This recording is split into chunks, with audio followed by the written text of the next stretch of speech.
Hello, welcome back to Space Engineers. In today's video, we're looking at another starting base, and this one is very unique with its overall design shape. Well, it's called the Bulb Hut Starting Shelter, which is this lovely thing over here.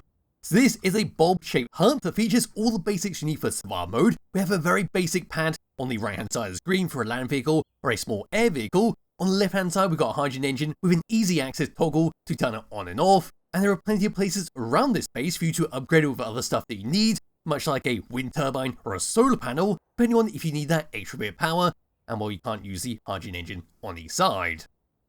So press the F10 to find in the spawn menu. The bulb hut is 222 large blocks using a couple of the DLC packs. We see up here it says tired of a slow early game, but don't want to have an overpowered base right off the bat? Try this humble starting base. It's equipped with all the essentials you need for a quick start in survival mode. So it's got a survival kit, it's got basic assembler and refinery, it's got batteries, O2H2 generators, hydrogen engine, oxygen tank, hydrogen tank, 3 small cargo containers, an airlock that uses scripts, beds, cryopods, and of course the vehicle pad on the side, a programmable block for said scripts.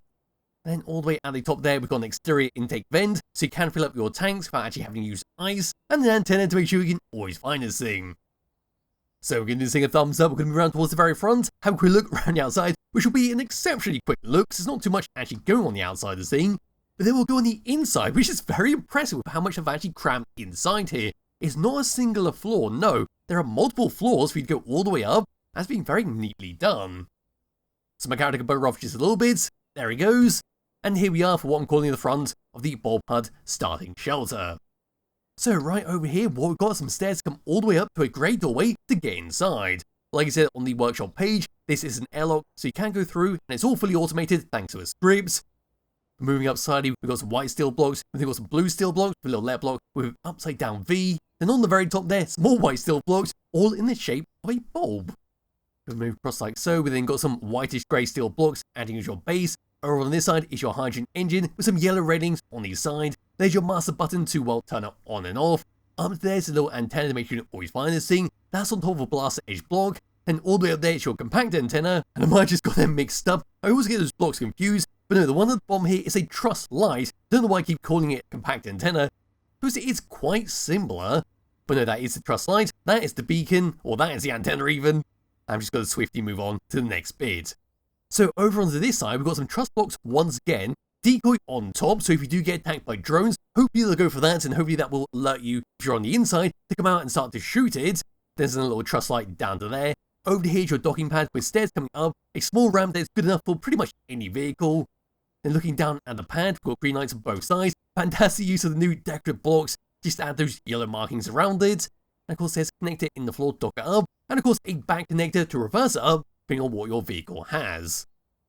Bring it up on the side, there we are, there's the air vent sucking oxygen from surrounding areas. Onto the back, there's a little light on the side. And then all the way around onto this side, another light. We've got some pipe blocks, some decoration. Moving up, looking down, onto the main body first of all. That's all we've got. So yes, like I said earlier, you can easily build off this thing if you want to do that. Build this section right here, all the way up, add on a massive solar panel array, add some rotors with the script to make it automatically align itself to the sunlight. Or we'll just add an extra platform on top and just build off that, having this as the base. It's up to you what you want to do. Possibilities are pretty much endless. Though, zooming away there we are with both sides. And then for good measure, down and underneath it, there we are. So we do have plenty of ways to connect this up onto a bigger structure if you want to do that. If you say you have a massive compound or you're building separate structures and you just want to link them across with conveyors, well, there you are, plenty of options to connect this up.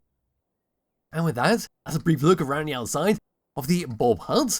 And well, for what it is, it looks fantastic. It's quite a novel design. First one I've seen on the workshop that looks like this. But no, now for the impressive part of going inside.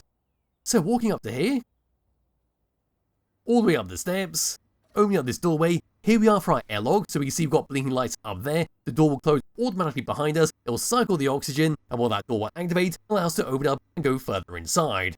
First of all, there is your cargo terminal to easy access stuff on the inside. And on the opposite side, here is your refill station. I always forget about this block.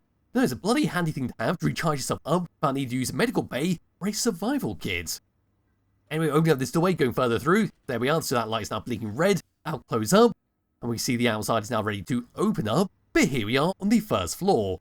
So looking down, what we can see is a yellow line. They just go all the way across and up to the next floor just to lead you all the way around in case you do get lost in this building.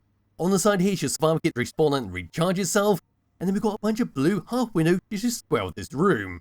Here we move all the way around, look up, there's your inset light in the ceiling, then coming up these very steep stairs, all the way up into this section, and here we are with some more blue blocks. So here's an armory locker, over here is your program block with the auto-door and airlock script. Looking around here, we see a passageway on its side and acts as a section for your stairs to go all the way down. Round into this section, there's your little access terminal, there's your bed to go to sleep on, another inset light in the wall. There we are on that bit. Then turning over to this part, this is the final part of the station. We've got a shower, and in the corner, a cryopod to recharge itself. And then hopping out of that, that's pretty much it for the inside of the Bob Hut. There is of course your basic assembler and refinery, but they are built into the ceiling and in the floor. Bring out the HUD, there's your basic refinery in the ceiling. Coming down a floor, past the air vents, and there we are with the basic assembler. And there we are, it's all been conveyed up, it's all fully functioning, and ready to go in survival mode. As for that, that's pretty much it for this base, what it looks like inside and out. It's just a fancy little thing that had a quite novel design with it, that did catch my attention when I was looking around on the Steam Workshop. But no, it should be a great way to start off survival mode. Like I said on the Steam Workshop page, it's not completely overpowered, it's not giving you everything on a silver plate. It is extremely basic what it has, but it does get you over that lump at the beginning where you're still trying to work yourself up, which can be quite boring if you have started many survival modes. So there'll be a link to a description below to which you download and play around yourself. I highly recommend you do because it's a novel little thing. I'll be back with another video some point soon. Bye bye.